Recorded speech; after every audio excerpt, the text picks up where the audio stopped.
Watching Dead, the officially unofficial podcast for AMC's The Walking Dead. I'm Jim. And I'm Aaron. And we are back with another episode covering Season 2, Episode 2 of The Walking Dead called Bloodletting. What did you think of this episode? This episode was much, much better than last episode. Yeah, apparently we were a little harsh on the last episode, but this one I liked. I really enjoyed it. Well, okay, I would say that we were tough but fair with the last episode. Absolutely fair. This episode is right up there with the pilot episode as far as its quality. It's nailing the tone. It's establishing its characters. Mm-hmm. So we're actually going to talk about this because we got a lot of feedback about how negative we were on. And the thing is, I don't think we were that negative. It's just that if you're used to listening to us talk about Breaking Good, one of the top 5 TV shows of all time. Yeah. Because if you'll recall, I ripped into Breaking Bad a few times when I thought that their plotting wasn't so tight or the characters were a little muddy or the plot didn't make sense. Mm-hmm. So it just turns out that was a fantastic show. Yeah, but I don't understand the internet because I thought that, based on Reddit and what I read some other places, that the reception to the first show, episode 1 of season 2, was mixed. But I guess among the fanboy contingent, it got rave reviews, and then I was watching the fan reaction to episode 2, which I loved. I did too. And they're saying how boring it was. Okay, we'll talk about this near the end of the show a little bit more, but that blows my mind. Yeah, and in fact, if you find that you really liked last week's episode and you hated this week's episode, you might as well shut off now. This is not the cast for you. Yeah. There are many Walking Dead casts. This one, however, is not for you. Yes. So, like I said, we'll answer and read some of this criticism later on. I don't want to be that cast that gets all meta and doesn't freaking talk about the episode. Yeah, because you guys want to hear about the episode. I do have a couple of points of news. Number one, good or bad news, depending on how this season goes. But the AMC has already shot their wad and renewed Walking Dead for a 3rd season. Nice. So if it continues to be like episode 2, I'm really glad. And if it continues to be like episode 1, I'll be not watching. And not podcasting about it. Yes. I also wanted to point out something that might soften my criticism a little bit. Oh, you want to keep your criticism nice and hard. Or sharp, not hard. No. Just be sharp but soft. Okay. Like a Q-tip. Yeah. At one point, Robert Kirkman, the creator of The Walking Dead, the comic, who's also going to be a fixture on The Talking Dead. Who's Robert Kirkman? Is it not Robert Kirkman? No, it is. I was making a joke. You derailed me. I went meta, sorry. I thought we agreed not to derail each other. We did. You violated the compact. I'm walking out. He's Walking Dead. Yeah. God damn it, Jim. He was on this show, and he's flapping his gums, and he said, someone asked him, is the non-use of the word zombie deliberate? Yeah. And we talked about this before. Not using the Z word is kind of like a tradition among zombie films. In fact, they kind of poke fun of it in Shaun of the Dead. But he actually said it's a deliberate choice because in this particular universe, the one in which The Walking Dead occurs in, zombie fiction of all forms does not exist. So it's as if there are no Romero films, there are no Walking Dead comics. The concept of the undead rising is completely foreign to them. So a lot of it'd be obvious and it would also explain why people didn't really know what to do. Sure, nobody's sitting around talking about this stuff day and night, Right, and also, if you saw your loved one get up after they apparently died of a fever or went into a long coma, your first reaction wouldn't be, oh my God, blow its head off. It'd be, it's a miracle until they gnaw your face, and then it's too late. And I'd like to think that we're actually more prepared for the zompocalypse when that happens, because we know if somebody gets up after they're dead, they're a zombie. You say that, Jim. Them. How many guns do you own? I own some Fists of Fury, man. I will pull a Shane and I will punch a zombie out. Okay, so I think that's the only 3 things I want to talk about, and then let's get to the recap. All right, let's do it. So the episode opens up with a Lori flashback, and I actually went on Reddit and posted an article that said, hey, why don't we have some good flashbacks? Because that would give me a lot of insight into the character motivations and into why they're doing what they're doing. And it turns out, hey, we are getting flashbacks. They started out the episode with one. And I thought it was a pretty effective flashback. Yes, it was very effective at showing me how freaking enormous Shane's earlobes are. They're gigantic. My God. It's like he's a body modification artist and he shoved ping pong balls into the lobes. Yeah, they can be used as a flotation device. The Grand Negus has nothing on this guy.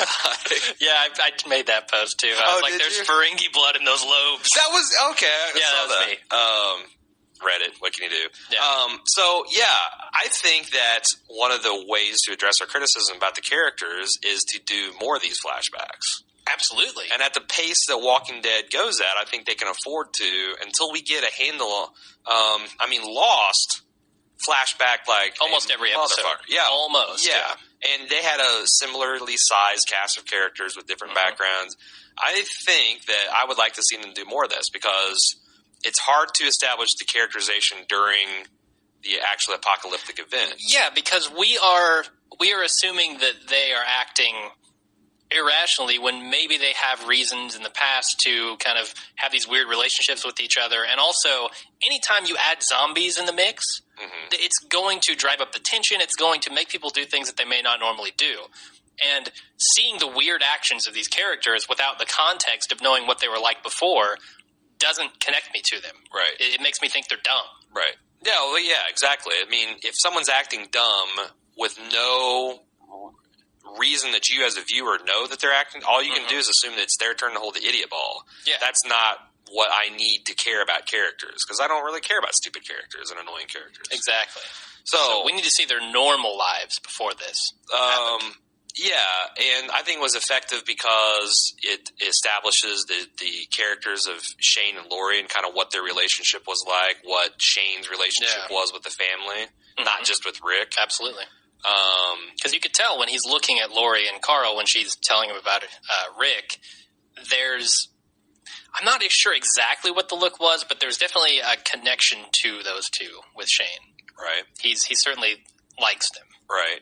And I think that it also gives a lot more of a background into the problems that Rick and Lori were having, what the extent of those were.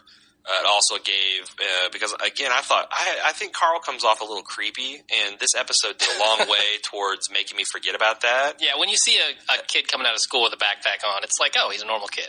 And also finding out that your dad's just been shot. And that's, the acting was just fantastic all around. It made everyone instantly more sympathetic to me. Although, I have to say, going back to Lori and Rick's relationship, she is emotionally messed up in this flashback because she is angry at Rick for not being angry at her. What's going on there? Because she at some point says that she wishes that Rick would yell more or get in her face and tell her off. No, that's a common female complaint about men, that they're too passive. They're emotionally closed off. They're passive. That there's no passion. And that's an unhealthy behavior to act out to try to get that. But see, I certainly can see that in Rick. He doesn't tell people what he's thinking very often. He doesn't go overboard and shout at people, but he does seem very decisive to me. He knows what's right and he does it. He takes action. So I don't know. That was a little weird for me, seeing Lori so messed up about that. Like I said, I buy it, and it's something that sets into a lot of marriages that have gone on a while and have kids, and the passion kind of goes out of it, and one or the other partner needs that. So, especially with cops. I mean, one of my buddies works for the IMPD, and I guess I can talk about it since we're not using our real names, and I'm not even mentioning his name, but he's got. He has a lot of struggles with that too, because his job requires him to bottle a lot of shit up. Sure. Yeah. I mean, I was on a ride along with him and some dude got shot. And, he's rushing up to this scene, shotgun drawn and all these other officers. And then 2 hours later, we're having breakfast at Burger King. Yeah. And I'm still jittery and stuff. And that's a normal day for him. Yeah. He's just chowing down on and I'm like, dude, this is fucked up. So if you're a police officer, you have to build up a certain amount of walls between your professional and your personal life, and I think that often is at the detriment to the family life. It takes a strong dude to balance all that. But actually, I think that her expression here about Rick actually contributes to or explains a little bit why she likes Shane so much, because Shane is very much a tell you how I feel and like express himself kind of guy. Sure. Much more than direct, Rick. forceful. Uh-huh. So as soon as Rick's out of the picture like that, I can see why she jumped into bed with Shane. Because obviously they have that connection. The family is always around. He's the father figure to Carl. Like, I don't know. Seems... Honestly, I don't know how I feel about all that, because we don't know enough about it. And again, I'm not going to harp on this, but I do think it was a misstep to have Shane almost rape Lori in the CDC shelter. And then be like, what? If that scene had not existed, I think this character arc would be a whole lot less WTF for me. Yeah, me too. But, bygones, bygones. I like what I'm seeing here. Yeah, anything else to say? No, let's move on to the next scene. Rick and Shane and Otis are running to the farm, and Rick's carrying Carl. Otis can barely keep up. Shane's basically dragging him along. And this was a really good scene for me. I really felt the urgency that Rick was feeling to get this kid to a doctor, get this kid to someone who might be able to help. Yeah, I mean, as a father of a little boy myself, this is literally nightmare fuel. I've literally had nightmares where either my son is injured, and because I'm a big dude, and I don't know that I could, in my present condition, run 5 miles to get my son the medical attention if I had to. And I kind of felt the same thing in the movie True Grit, where the old guy is trying to literally run with a girl dying of snake bit poison. It's like that. Your physical body can only do so much. Sure. And how bad that would feel to have your body fail the person that you love. Yeah. And, to be so exhausted. When your mind hasn't failed. And I thought he actually had a really good touch where he, sank to his knees and, was sagging. And then he looks down at Carl and, just, lurches himself and, forces him to go on. Again, like I said, I don't know anybody that doesn't have kids or whatever, but I found a lot of this episode tough to watch and really gripping. Sure. Now, I want to introduce the concept of cheap heat. What? Cheap heat? That's a wrestling term? Sounds like a Keanu Reeves movie or something. No, that's it's a wrestling term, okay? So, if you got a wrestler that has a hook that plays on people's natural feelings, for example, it's in the first Gulf War, and you got the Iron Sheik, and he gets up there and he tramples on American flag, and the whole crowd is going ballistic. It's not because he's necessarily got a great character. It's because he's playing on people's... So I want to say bravo, writers, for tapping into these primal urges of child endangerment. Sure. We got 2 children endangered now. Yeah, right. But I hope they use this springboard onto just, in general, better motivations and strong, because you can't do this week in after week out. There's only Absolutely. 2 kids, for one thing. Yeah. So, I mean, I really... Well, that's kind of what the comic is about, right? I mean, the comic is about what happens with your humanity when shit goes crazy like this in the zombie apocalypse. And you have to go to those very, very dark places to really explore that subject. And that's where we're seeing it start to go. Right. There was a lot of debate on Reddit about whether Merle and his character were kind of the darkness in humanity with the racism and everything. And I think so, personally. But a lot of people didn't consider that very dark. I thought it was pretty dark. Really? Yeah. Wow. Dude cutting off his own hand and being he's extremely racist and just a horrible and he was shit. A sociopath. Oh yeah, absolutely. I mean, an egomaniac, everything you can be. The darkest parts of humanity are wrapped up in Merle. Well, we are talking about Reddit. Oh, we are. So they're like, nah, I've seen, Yeah, I've seen worse on Reddit. Right. So we do get introduced in this scene to some people with some decent Southern accents. I was happy about that. Right. We get a couple of country bumpkins, and they actually sound good. And I'm wondering, is it now time, now that they're covered in blood, is it time for Rick to ditch his sheriff's outfit? I'm pretty sure it's been covered in I mean, didn't he get covered in zombie gore at one point? I mean, this guy's got a dry cleaner somewhere in the party that's keeping track of him. Yeah. Wow. I don't know. So next scene, Daryl sets the group straight in the woods. He's basically, everybody is like, oh, we need to pray to God and we need to do this and do that. First of all, Carol opens her dumbass mouth and you don't like Carol, do you? No, well, dude, it's the writer's problem because and I didn't think it was particularly well acted. She's literally Maybe it's because she reminds me of my mother, who does things like says with a smile on her face, "Your baby's grotesquely fat," or "Boy, your baby's not going to." I mean, she says like these really hurtful things, but thinks that. And then I don't know. Like I said, maybe this is my personal baggage. We should probably edit this out. Hi, Mom. Yeah. But anyway, when she said, "I keep hoping and praying," she does end up like Amy. Yeah. To me, that felt like when you see one of the women on Facebook that like posts something oblique about her boyfriend just to get a reaction. I mean, I don't really? think that played off like it was, and again, I don't know if it's because it was bacon gauntleted writers with the ham fist, or it was just poor acting. But it came off me like it was attention whoring. See, I thought it was just... Or starting shit. I thought they played it like a slip of the tongue. Really? Like she was thinking that, she didn't mean to say it, and then it came out.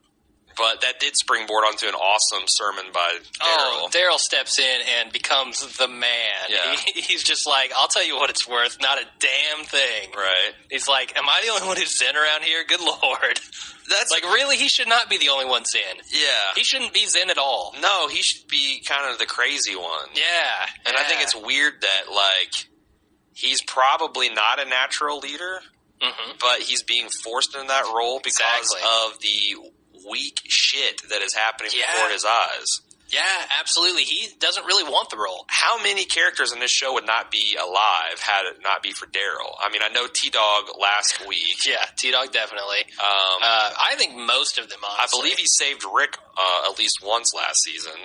Probably. That crossbow of his, just by its nature being a silent killer, has probably saved the whole party. Absolutely. So anyway, I love that Daryl's scene. Awesome. Daryl continues to be my favorite character. Easily. Oh, yeah. Runaway. So next scene, Dale is inspecting T-Dog's arm, and apparently... By the way, how about one of you guys keeping a lookout? Did you forget the giant horde of fucking walkers that just went through yesterday? Yesterday? He's not learned his lesson yet, apparently. No. So, and then we got like them scavenging through the cars and stuff, trying to find medication for T-Dog, and he comes across the empty, bloody baby or child seat. That is the most terrifying of all zombie breeds, is the baby zombie, the infant zombie. Yeah, because there's only two possibilities there. Either a zombie came across a living child and ate it. Sure. Which is horrifying. Yep. Or you had a baby turn zombie in the back seat and someone had to blow its head off, which is also horrifying. Or it's still out there. And it's slowly crawling around, making its way towards the group. I don't like the zombie children. They're freaky, man. I think they should stay the hell off the show. I like the adult walkers. Thank you very much. I like a good creepy zombie baby every once in a while. Now, you kind of didn't you skip over the fact where we had kind of it got all racial up in here? Yeah. With I think that was then. I think so too. And if not, let's just tackle it. I don't think it is actually, because later on they've gathered supplies and T-Dog is like sitting smoking. That's what they talk about. All right, let's move on. Move on. Next scene, Rick and Shane are having a little heart-to-heart over at the ranch, or at the farm, rather. And I like this. I thought they were really... I can feel the connection that they have. And I understand Shane's situation a lot better, because he is kind of in a rock and a hard place. He really likes Rick. They've been friends for a long time. But at the same time, he's really attracted to Lori. Yeah. And what do you do in that scenario, especially after what him and Lori have been through, when they were thinking Rick was dead and, they were physical and everything like that? Yeah, and I think that's why the flashbacks are the answer, because we had like an Obi-Wan Anakin situation here, right? Where the writers are telling us, hey, these guys are best buddies and friends. Yeah. When really, this is a visual medium they should show us. I mean, George Lucas would throw away dialogue about how great of friends they were. But in the movies, Anakin is kind of a dick to Obi-Wan and vice versa, and they really don't – we never really see them be friends. Well, we see enough of that, I think, in this. I'm starting to feel their connection, especially this episode. Even in the pilot, there was some of that. When they're sitting in the car talking. No, right. I'm just saying that that's why I think the flashbacks are so good to set this type of stuff up, because you again, TV is a visual medium. We need to be shown rather than told a lot of this stuff, and this is a positive step in the right direction. Yeah, definitely. And I also like the fact that Shane, is like, you've got to get this monkey off your back about Carol and Sophie. And as a Peyton Manning fan, I am an expert about monkeys and being on backs. Okay. But that I think Shane almost begrudgingly last episode was saying, hey, it's not your fault, but yeah, it was kind of, leaving the 11, but now he's like fully in, this is my best friend, he's in anguish, nobody deserves a child to be, kind of very like, to go Wire reference, when Rawls, after Kima got shot with McNulty, like he hates the guy, doesn't like him at all, but he sits down and like, he gave him like the say, hey, this wasn't your fault speech. And it meant a lot because, maybe it meant more to me because Shane obviously has had problems with Rick. Yeah. I mean, almost pulled the trigger on him in season 1 when he had him in the scope. There's a solid case to be made for Shane not giving a shit. Yeah, right. But he steps up and he's the friend that is there for his friend. Or to use this to put the nail in the coffin. I mean, like, just ramp up the guilt and make him, So, again, I like anything that I think redeems Shane's character is good for the show. Well, he started to do that when they first went to track Sophie. Or Sophia, whatever. Yeah. He kind of said, she just went off. I can't believe you left her here by herself. That's what I'm saying. Yeah. So he did start to do that. But now, when Carl's in trouble, he knows better than that. Right. Yeah. So next scene, we come back from commercial, and someone needs to go find Lori. So Rick's talking to Shane, and Rick really wants to go and find Lori, bring her back to be with Carl. A lot of people have problems with that. My only problem was when Shane says, if you try to go, I'm going to break your legs. And then if I were Rick, I'd respond, if you try to break my legs, I'm going to break your legs. Right. Yeah, that's my comeback. Break off. Yeah, a leg break off. Well, that's an appropriate, I mean,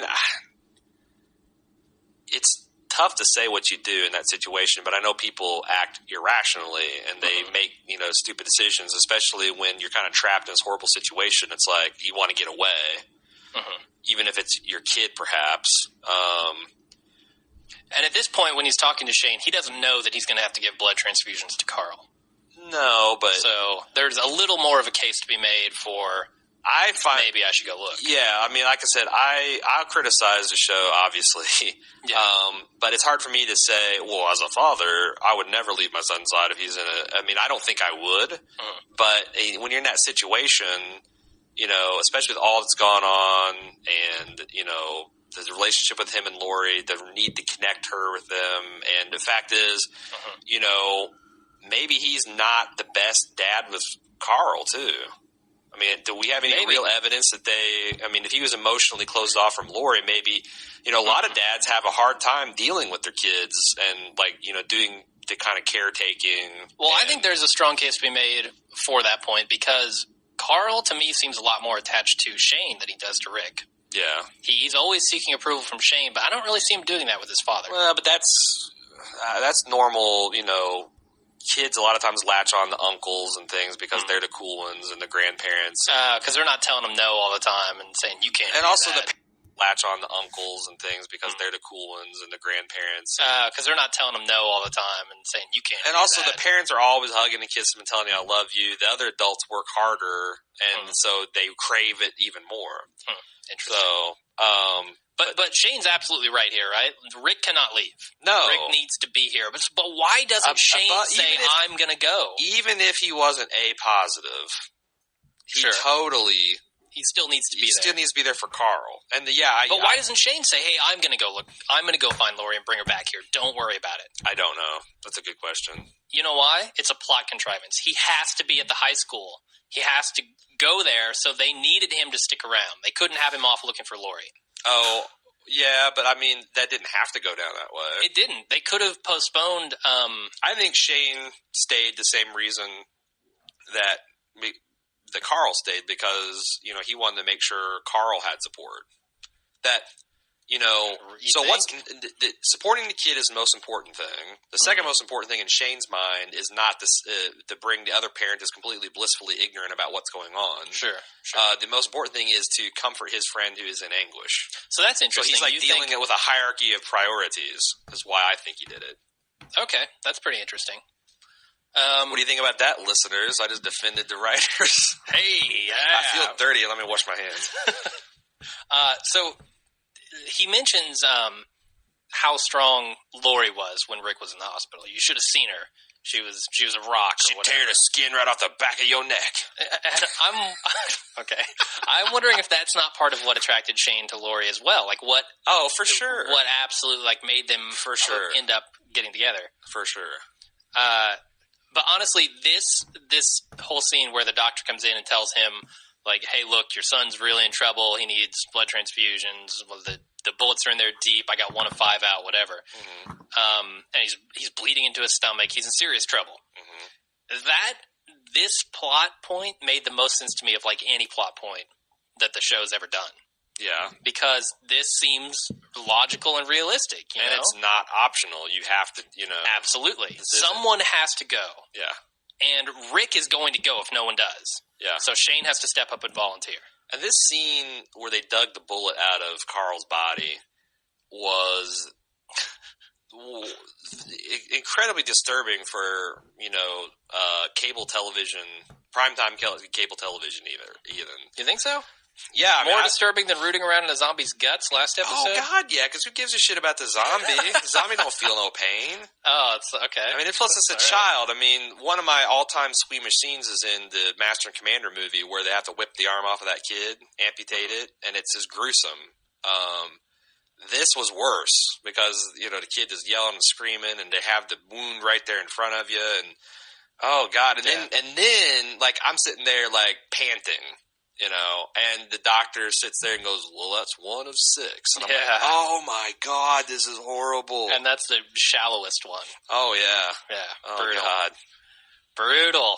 But I do like these people a lot. Yeah. The country people, the farm people, I love them. I almost feel like they're setting us up for something really bad. This is like a nuclear weapon dropped on the farm. like there's going to be something really bad about this family. Somehow. Oh, I see. They've got a bunch of, their neighbors slaughtered in the basement. Yeah. They're eating people. That's how they, I don't know. I don't know. We'll see. But I like them for now, anyway, until they slaughter their neighbors. Next scene. Basically, this is a very, very short scene. The people in the woods give up. They're just like, we're going home. Sophia's not out here. Yeah. Urge the nitpick rising. I didn't talk about this last week, but if the whole purpose is having all these people traipsing the forest is to cover more ground, why are they walking in single file? That's a good point. Why don't they walk? Why don't they walk within visual range, 50, 60 feet apart? That way, if the girl was dead and lying, they'd actually, have a better chance of stumbling upon her. Well, I think the problem here is that Andrea will just walk off in any direction she feels. That's the thing. It also made a hell of a lot more sense for that to happen because the way he shot that scene, it's like she's walking with the group, and all of a sudden, here's this zombie pushing up on her. Yeah, we're not quite there yet. We got a couple more scenes to go, and we'll talk about that in a second. But the next scene is Shane and Otis getting ready to head to the high school, and Rick hands Otis his gun. And Otis is like, "This is a fine weapon. I'll get it back to you." Well, I gotta say, whatever. Otis was in my notes fatty, redneck mountain man. He became Otis when okay. He became Otis in my notes when he stood up and took responsibility and said, "I'm going to the high school," because I kind of didn't like him for shooting Carl. I mean, naturally, that's a dick move, man. Absolutely. You don't take a shot unless you confirm what you're shooting at. And to miss a 10-year-old boy standing behind a damn deer. So yeah, I actually thought that instantly made his character because kind of Shane was a dick to him, and Lori obviously she wasn't there when he got. Thank goodness, she clawed his eyes. She hasn't been a bitch yet. She had torn the skin right off his neck. But no kidding. I really found myself liking this guy by the episode's end. Well, he wants to step up and do what's right. He's taking responsibility for his actions. Yeah, absolutely, he is. And he's going to fix the problem. So do you think Rick is getting that gun back? That's my question to you.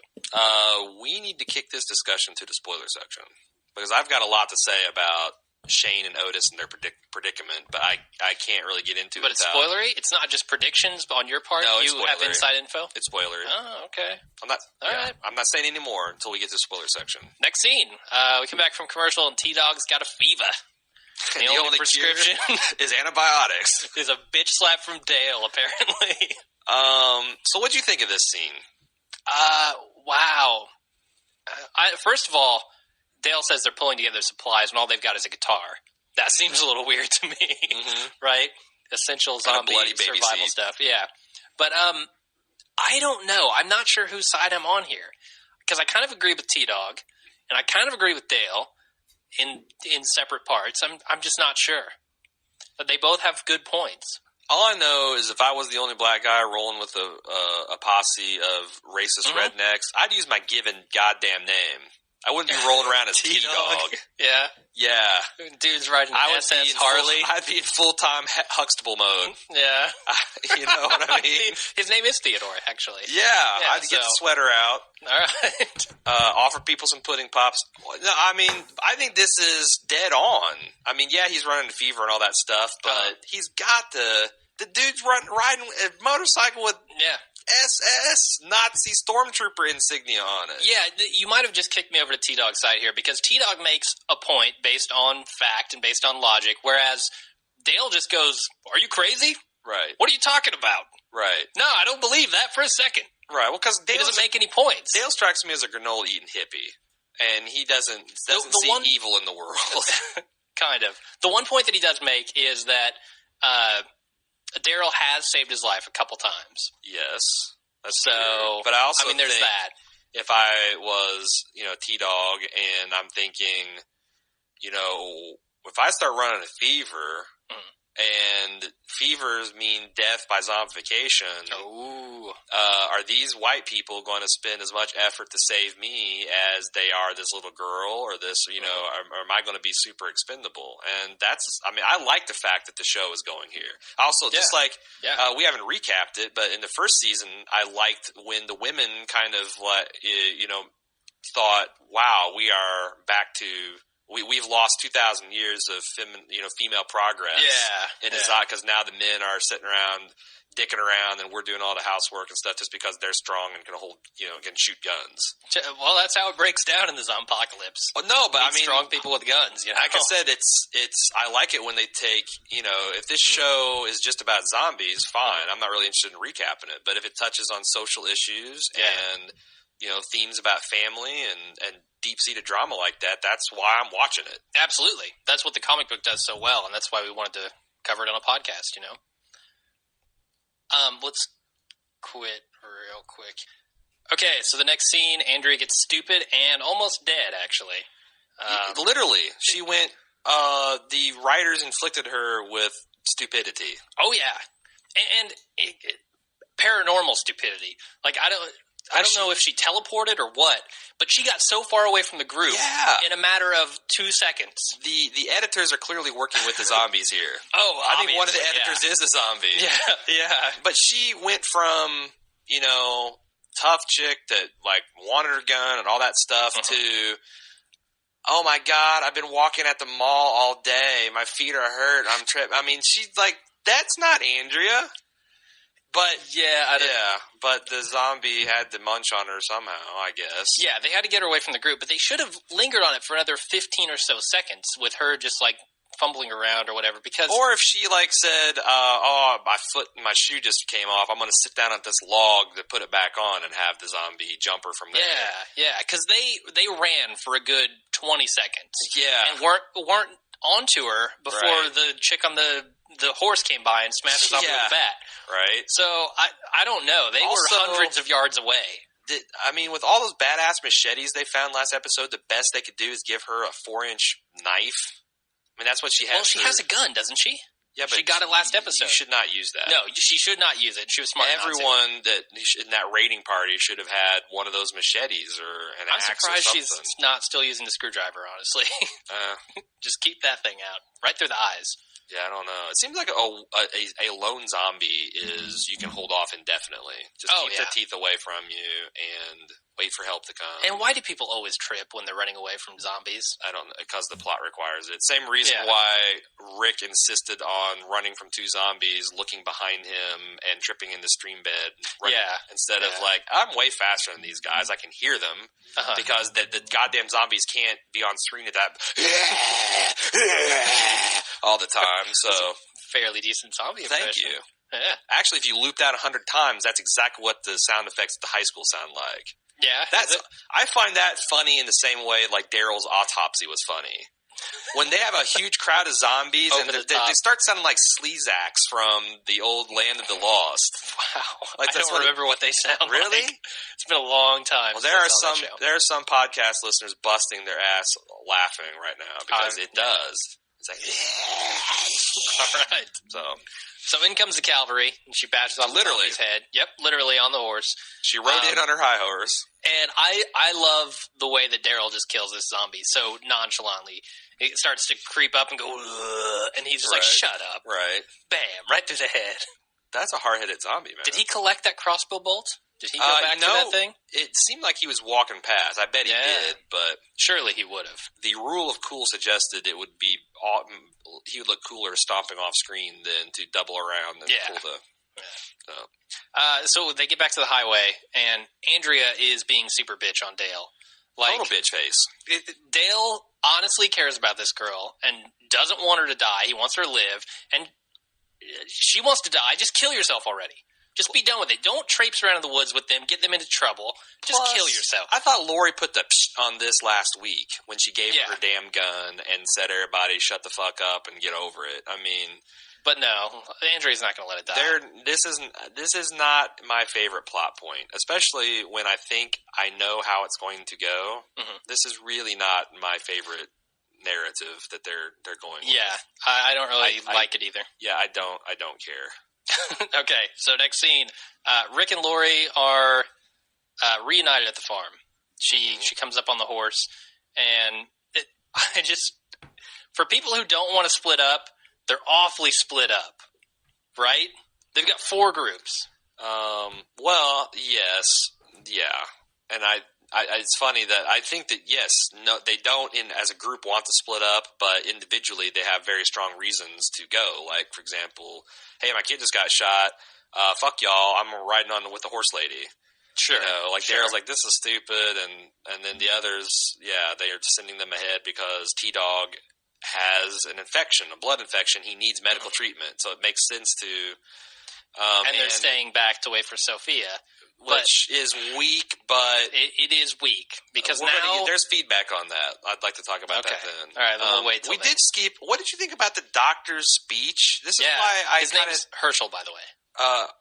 He's dropping some anti-humanist philosophy on Rick. Yeah, this is why I think that this might secretly be a scary type family. Because did I hear it wrong, or did he just basically say AIDS was nature's way of restoring life's balance? I think you're right about that. I think that was there like a 7? He basically said, "I love AIDS," is what he said. Yeah, I mean he's very Pat Robertson there. Oh boy! I mean, I thought that I was going to get the 700 Club prayer line at the bottom of the state. I mean, I know that's not what he, I guess, meant, but it's what he said.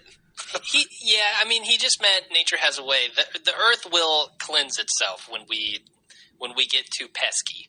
You know, like the earth isn't going to let us destroy it. It's going to do what it does. Hey, I didn't buy that crap when M. Night Shyamalan was pushing it, and I ain't buying it when Herschel does either. When was he pushing it? In The Happening. I didn't see that. Yeah, man, the trees were fighting back. The trees that had it up to here with us, and they started sneezing on us, and we all died. Oh, God. So, anyway. No, I think the Earth is a little more crafty than that. Right. So it uses zombies, not trees. So then we come back from commercial. Lori's being predictably bitchy again. She confronts the doctor. She says, "Have you ever done this before?" And he's like, "Oh, he confesses that he's a vet." Which... let's talk about this. vets have a hard job. I mean, they Very perform hard. surgery, and they're like qualified medical doctors for animals. Yeah.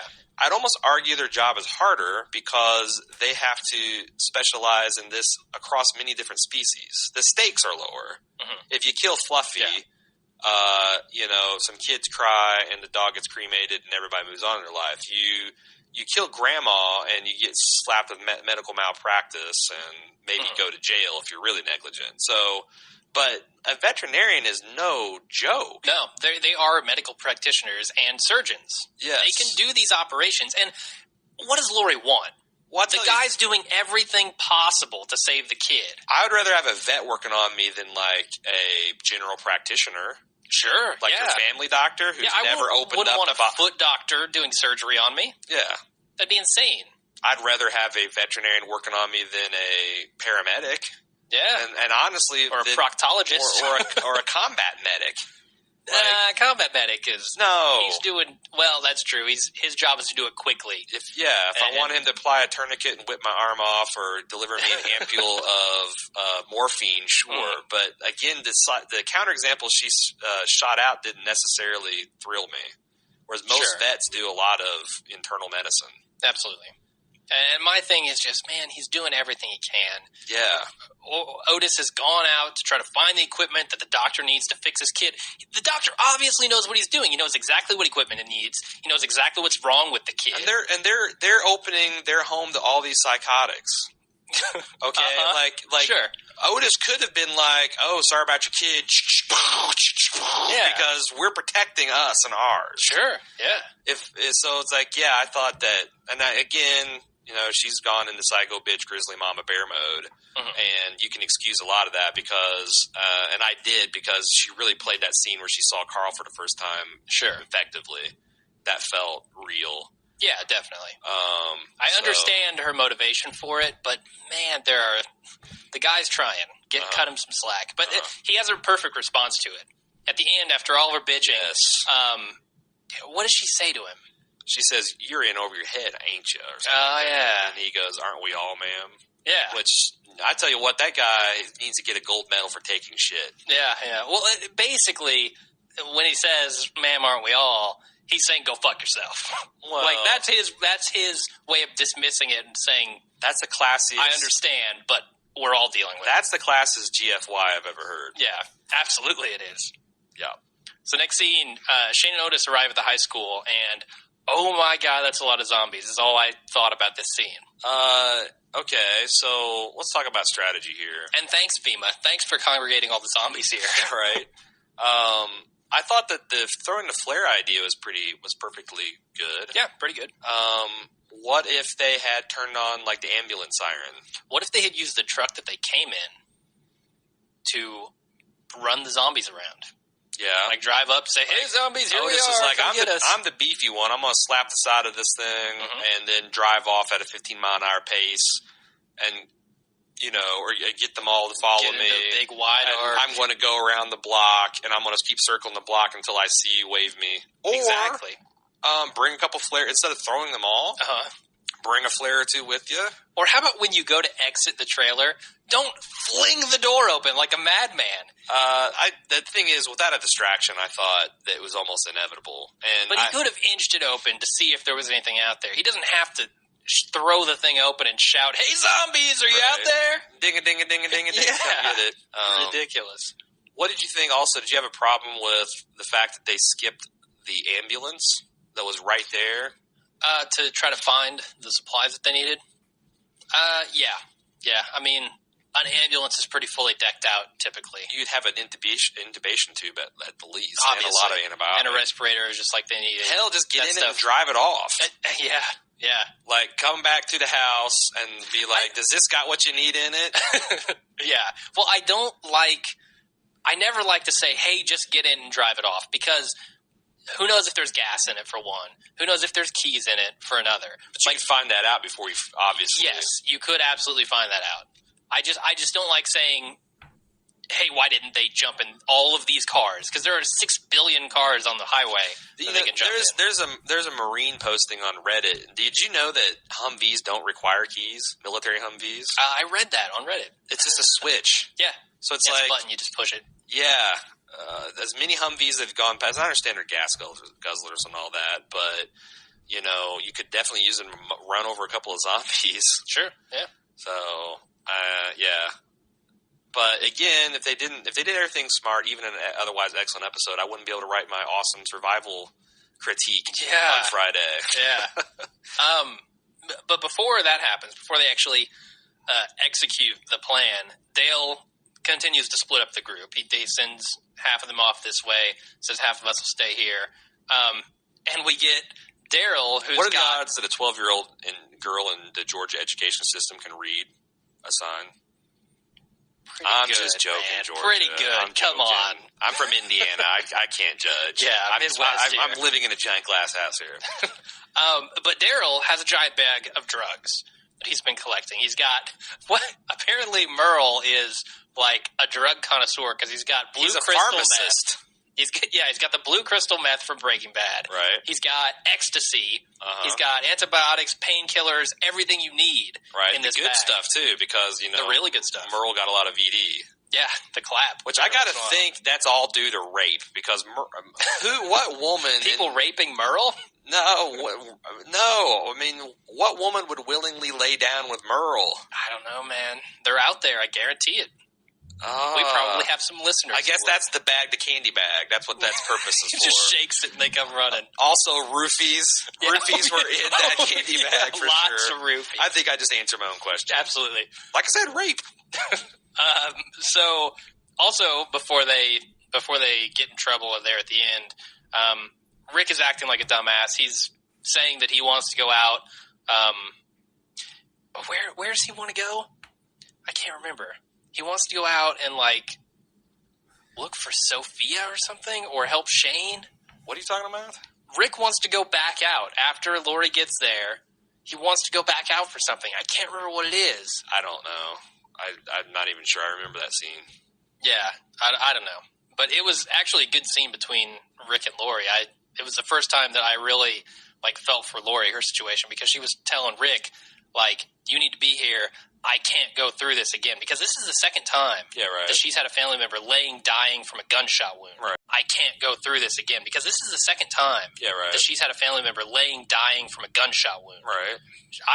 I really felt for her in this Which scene. is a very artful thing that the writers did to bookend in this. Yes. You know, with Rick getting shot and Carl and Lori reacting to the news, and then Carl getting shot and Rick and Lori dealing with it. I thought that was really artfully done. Definitely. So highbrow for a zombie film show. For sure. Well, that's what they're going for. So the final scene, we get Shane and Otis. They get the goods and they get trapped. Yeah. They get trapped in the high school. Now, I couldn't tell where they were once they get into this high school. They bust down the doors. They shoot the doors out. Yeah. Pull the gate closed and then just stand there. Surely that's got to be some kind of vestibule. I'm thinking it may be doors, like they're between two sets of doors. Right, but I don't know. This show's got a fetish for live humans prancing around in front of zombies behind a flimsy barrier. We saw that in the second episode or maybe third episode of the first season where they're, window shopping for jewelry in front of a horde of angry zombies. Mm-hmm. So, like, the correct response would be to break in whatever door leads to the school proper and hightail down that, but, But they're going for... It seems like they go for drama at the expense of realism, at the expense of believability. Which is fine. It's not to fine. A point. Yeah, well, no, I mean, I think there's appropriate times where you can, because, for example, you liked in Breaking Bad when they slammed two jetliners together. Sure. I thought it was goddamn ridiculous and almost stopped watching the show. So it's like different strokes for different folks. I could see that some people, and it was uncomfortable. Like all those damn zombies with their arms through and, making the sleazak noises. Sure, yeah, that was very especially frightening. for a horror pussy like me, it had me on the edge of my seat. So, but yeah, I think that the show could do a little bit more to ring the same amount of terror and not have the scares be so cheap, I guess. Well, if we want to take it back to Breaking Bad would rack up the tension and the drama by lingering on a shot of someone who is contemplating something that just happened. I don't think these guys are thinking about what just happened with the zombie encounter. They're still scared and they're just sitting there being stupid. I don't get why they're just standing there. Yeah, their flight response would be so that they wouldn't stop running as soon as they got the door shut. They wouldn't stop running until they feel that they're safe. Yeah. And I don't think they felt safe right there. Right. They didn't look like it anyway. Or maybe one of them locks up, like Otis, but then Shane goes, "We got to go," and then they take off. But they wanted to end on a cliffhanger, so whatever. Yeah, whatever. So that's it. That's the end of the episode. That's the end of the recap. Are we going to go straight into listener feedback? Yes, we will. Okay. Why don't you take us there? So we're going to do the first episode first, and we got some from the second episode. First, Eric Walquist. I'm going to use his last name since he's a public figure. Oh. He's our buddy from... Governor of Utah. No, he's our buddy from Personal Arrogance, who's we go way back in the podcasting business. If you don't have enough general geek-type podcasts in your life, you could do worse than listening to Personal Arrogance. Yeah. At personalarrogance.com. He sent us on Facebook. He said, "Hey, love the episode, guys. Share a lot of the same opinions." And we talked a little bit about, back and forth. It's funny because we had half of our listeners say, "Thank you so much for, not being fanboys and telling it like it is in Walking Dead." And we had half the listeners say, "You guys are being too mean to Walking Dead, and we hate your show, and we're giving you 1-star review on iTunes." Yeah. And, which is fun. Whatever. If they want to leave 1-star reviews, go for it. Yeah, I don't care. I'm just saying it's interesting. Everybody has an opinion, We got the reaction. And why do you think that is? I'll give you one of the more positive negative feedbacks from Nerdy Baker. She says, guys, I was a bit upset with your podcast. I don't mind your criticisms overall to show and agree with some, but I really have a problem with some. Like, if you're going to have Shane keep looking like the bad guy, then have him keep looking like the bad guy. You guys complain about writing it. You want a black and white bad guy instead of something complicated. Do you think he would ever have attempted to rape anyone besides Lori? I don't think so. I've got a couple problems there, Nerdy Baker. One is you can have a complex villain. A lot of my favorite shows, Breaking Bad, The Wire, Mad Men, chock full of complicated villains. Yeah. What you can't have is a guy who is portrayed as basically a good guy and then a guy who almost rapes his friend. And to me, that's just a line. And once a character crosses that, it's like if Shane had murdered Rick, like he was kind of somewhat tempted to do. Yeah, I can understand the motivation, but then at the next episode, the writers had him portrayed in a sympathetic light. I would be like, what? Yeah. Part of characterization is something that you can anchor and understand and get in that person's shoes. And if they keep yanking you back and forth from good guy, bad guy, good guy, bad guy, you have to do those shifts a little bit more slowly and subtly, I guess. Absolutely. If you want us to connect and have empathy with the characters. Like, that's the thing to me is Shane and Lori both seem very, very schizophrenic. They seem almost like two different characters rolled into one. At one point, they're all about doing the right thing. The next point, they're raping somebody. Like, it doesn't, and then after the rape, they go back to wanting to do the right thing. It just doesn't, like you said, anchor the character in any sort of moral position. I'm sure there's people right now screaming at their iMacs, "It's a zombie apocalypse. People are not acting themselves. It's loss of humanity." And it's like, okay. Right. But like Merle, if the episode is like, so let's say he didn't get chained on the roof and he remained with the group. If the next episode we had a flashback of him buying flowers or helping a little old black lady with her groceries, we'd be like, what the hell? Yeah. That's the kind of example. So it's like, I don't mind him being shades of gray, but black, white, black, white, black, white, black, white, flashing so back and forth that it's supposed to look gray, it seems amateurish to me. Yeah. She continues, I never thought he left Rick in the hospital out of malice or just wanting Rick's family for himself. Agree. I guess you are all glad that you got your clarification in the finale, but I never had a doubt. But why? The writers gave, I guess I can't disagree with your feelings, but I don't think the writers gave you anything to base that on other than you just thought it would work out that way. Because what evidence did you have that he didn't abandon Rick in the hospital? Sure. There wasn't any. We didn't know anything about that backstory. Right. I also never doubted that although he put Rick in his sights, that he was not going to pull the trigger. But seriously, if I was him, I would have been toying with that idea a lot sooner. again, yeah, fine. I mean, toying with the idea, I actually thought that scene was okay, too. Yeah, I thought that was pretty effective. I didn't have the problem. I'm really omitting the rape. Mm-hmm. And I kind of, that would have been that I would be fine with everything in Shane's arc except for that one. And I think I already said this earlier in the episode. So because it's a big deal, man. Yeah, I mean, I don't absolutely. care how crazy you are and how racked with grief or confused. It's not cool. It's not cool, man. It's like, for example, if Rick savagely beat Carl because Carl gave him lip. That'd be horrible. You can't say, well, zombie apocalypse, man. Yeah, exactly. No, it's not cool. Same thing with Carol's dumbass husband, beating her. Yep. Obviously, that was a pattern with his character, but if it had just been some out of the blue thing, that wouldn't be cool either. Well, see, I thought they worked that pretty well. We knew that her husband was an asshole. Right. And he was clearly an asshole. Right. And Shane beat the motherfucker down. Absolutely. So, which again, I confused. I was like, what am I supposed to feel about this guy? I felt pretty positive about that. Yes, I felt. Shane Yeah, was a good guy there. That's what I meant. Oh, okay. They kind of played him, but again, that's the kind of I like that. Again, I think I'm only complaining about the rape scene. If that was out of there, or if they handled it differently, like he could have been kind of pawing at her and like, why don't you love me? It's like, this is right. But he forced himself on her physically, and that was a tough one for me to take. So she says, I'm not really a Shane fan. I just think he's human. What a concept. So again, there's human, and then there's crossing lines that are hard for me as a viewer to walk back from. And I'm not going to say that Nerdy Baker is wrong. I mean, that's obviously her opinion on what's happened in Shane's characterization. But I guess we're just not seeing eye to eye. We're not reasoning it the same way. Right. I got another. I'm gonna read another feedback, and then I got one off of iTunes I wanted to read. Okay. Our friend Geraldine from another podcast buddy of ours, from the Because Show.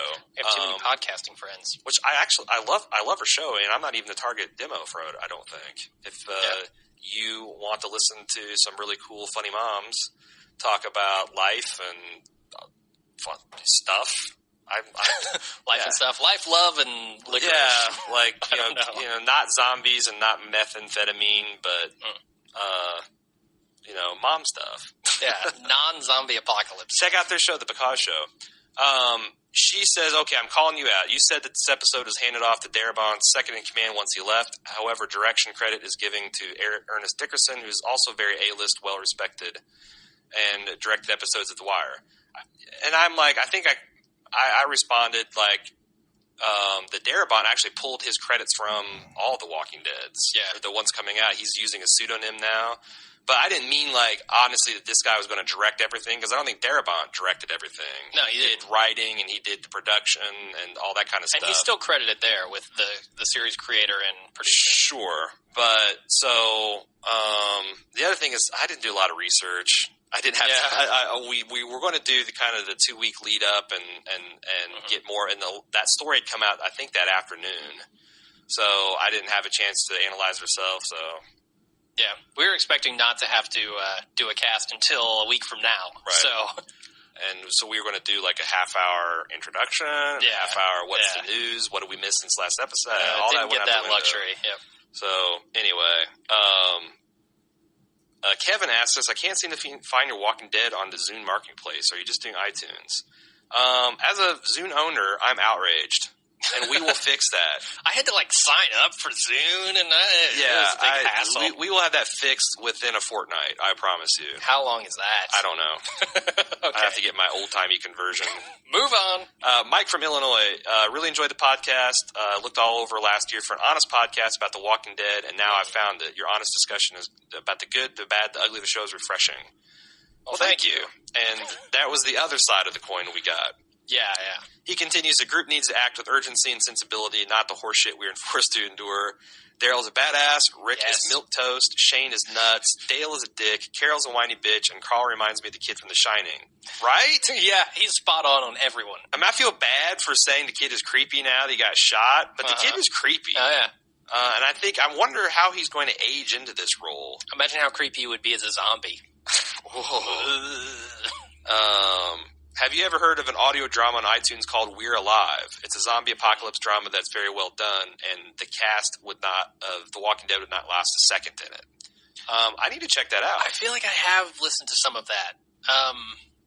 Something about a river crossing in I don't know. Well, it's been a long time. If you're fans of zombie lore, Mike from Illinois highly recommends the podcast We're Alive. Highly or hardly? Highly. Okay. I stuttered, sorry. One other I'm going to finish the feedback for this week. Professional podcast critic Daniel W.B. said, accurate critique of a very uneven season opener, doing your part to balance out the Walking Dead fanboy casting ratio. Don't bail on us yet. This is fun.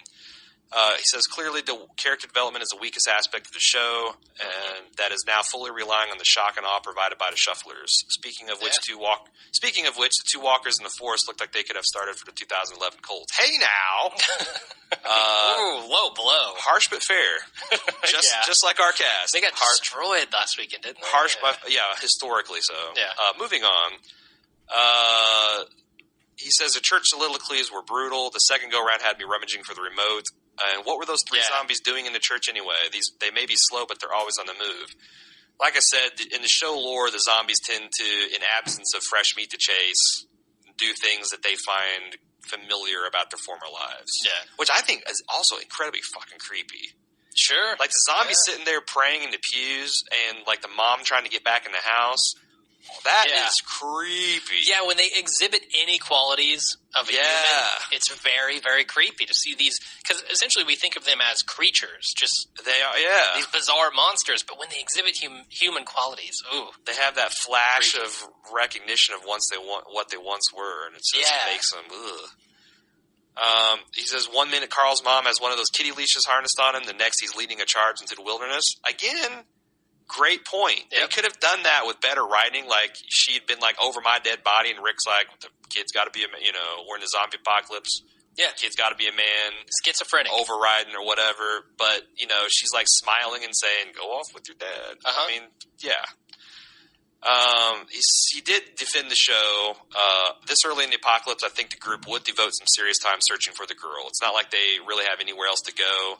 He'd say a 2-day minimum search, which they're right. It's been about 2 days, hasn't it? Yeah. So but he's saying that's minimum for a group this size, this new, this early on into the zombie apocalypse. I say do the minimum. Get the hell out of there. Well, yeah. You have no heart and no soul. But also, they do have somewhere to go. They're heading to Fort Benning or Bennett or Bonjo, whatever it is. There's one of the clues that some of the Walking Dead fanboys are insane. I saw a professional critic get savaged by people in the comment section because he's got Bennett and Benning confused. Yeah, and ridiculous. The comments were along the lines of, if you can't get a detail like that right, I'm not even going to read the rest of your review. I'm like, come on, people. Seriously, totally inconsequential. And they're accusing him of nitpicking, by the way. Oh, are they? Nice. Yeah. Nice. Benning, Bennett, that's not a nitpick. Yeah, no. Jesse from VA... overall likes her show, but he says, I gotta say, I don't think you get it. You two seem to be all about the zombies and such. That's not the point of The Walking Dead. Zombies are a backdrop, survival is the key. The people are more dangerous than the zombies, and the zombies are just there, and only sometimes a major threat. That's why I like the first season so much. It was true to the graphic novels, and not just your typical zombie fiction. The drama in the show is important. You two complain about it, but that's the point. I'm actually confused, Jesse from Virginia, because we are all about the drama. Yeah, I don't want to be a dick, but I think you don't get it. Yeah. I don't think you get our podcast. Well, we were a little drunk last week. Maybe we did a bad job. Were we? Yeah, man. We had bottle of the red in us. Oh, yeah, that's right. But, if this was just a zombie show, we would not be covering it. Exactly. It's not just a zombie comic. It's not just a zombie show. Right. They deal with details and issues that we want to see, and we want to see them dealt with consistently and intelligently, and so far that has not been done. And that's what we're railing against. I don't get me wrong, I love a good zombie bash, a good zompocalypse as much as anybody else. Right. I like action, I like killing zombies and humans and whatever. But I also want to see that drama that they just haven't delivered on. You need strong characterization to make those points within, like, between the zombie attacks, like you said, worth a damn. Yes. You need strong characters with clear motivations. And I actually wrote an article about this on our website yesterday that said exactly this. that you need to have strong characters, and I need to understand what their motivations are to overcome the motivation of survival, Right. and to make the show not just about survival. Right. And Because that's the default mode in Zombie World, like you said. Yeah. And if you don't care about the characters, you don't care if they get eaten. And then the show is just about gore. Yeah. Which, again, I would do a podcast on. Sure. So we're in agreement there. I don't know what the issue is. His theory is that Lori is batshit insane because she's with child, which is a popular theory. That is a popular theory. That could be what Jenner said to Rick at the end of last season. And it's the mood swings and hormones that got a hold of her sanity. He also says, speaking of hardcore atheists, he is one. I think one of you may be a closeted atheist, and that's a shame. He must be talking about me because you actually outed yourself.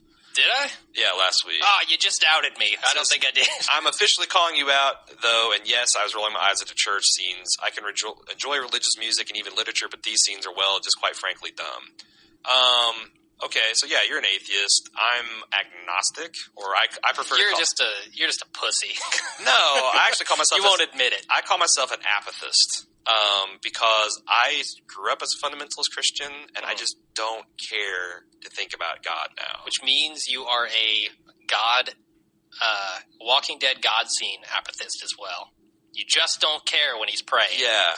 You just don't care when people are appealing to a higher power. That's accurate. So it's like I haven't given enough thought to say if I definitively don't believe in God or not, and I'm not going to, because I've already thought too much about God already. Yeah. So hope I didn't piss anybody off, including the hardcore atheists. But there it is.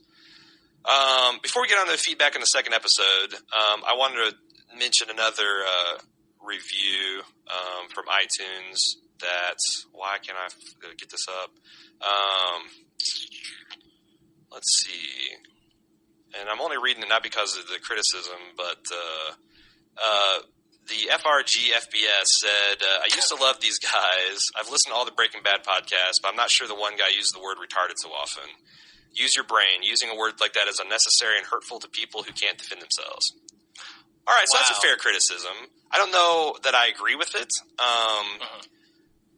But I'm willing to have my mind open. So if the listeners want to educate me about, and I'm not a PC guy, but as I've talked about before, I've made strides in I don't have a lot of hate in my heart, but I do have a lot of ignorance in my mind.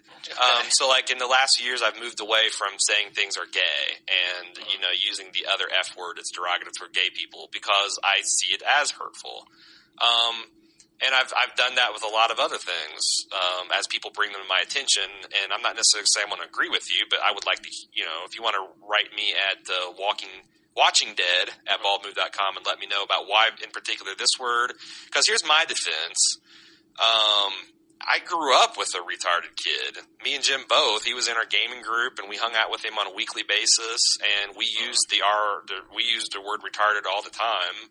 And nobody seemed to take offense at it. It literally means, mentally challenged, developmentally challenged, and using it in the context of something stupid that or illogical that the writers use seem like it's a correct usage of the word. Okay. So, I'm not touching this one with a 10-foot pole, man. It's coward. Yeah. I'm just saying, I just want That's offensive to cowards everywhere. People are courage deficient.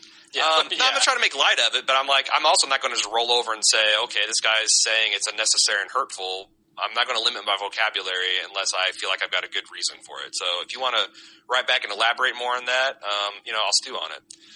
Moving on, you got just moving on to the next episode's feedback? Yeah, go ahead. Michael M., talking about the flashback, says, awesome backstory. Knowing the people is the most entertaining part of the series, and knowing these people in their ordinary lives is enormously powerful and revealing. Yeah, totally agree. He says we now see that Shane and Lori are very close. Shane, is the family friend that delivers the most intimate of news. We also see or are reminded of how close Shane and Rick really are, which I say we really needed. Shane wiping the blood off Rick's son from his face. That was extremely well done and effective. I think the first 3 minutes of this episode are very good, very revealing. Shane and Daryl step up as candidates for leader, They step up as candidates for leader/encourager, bypassing Rick in my estimation. Agree or disagree? I think Rick was kind of out of commission, or he would have been doing the things that they were doing. He would have gone to the high school if they needed something, if it wasn't his kid or whatever. So, I mean, they are stepping up, for sure, but Rick was incapacitated. He says the group is now separated into 3, which has made the story much more interesting for me. I agree.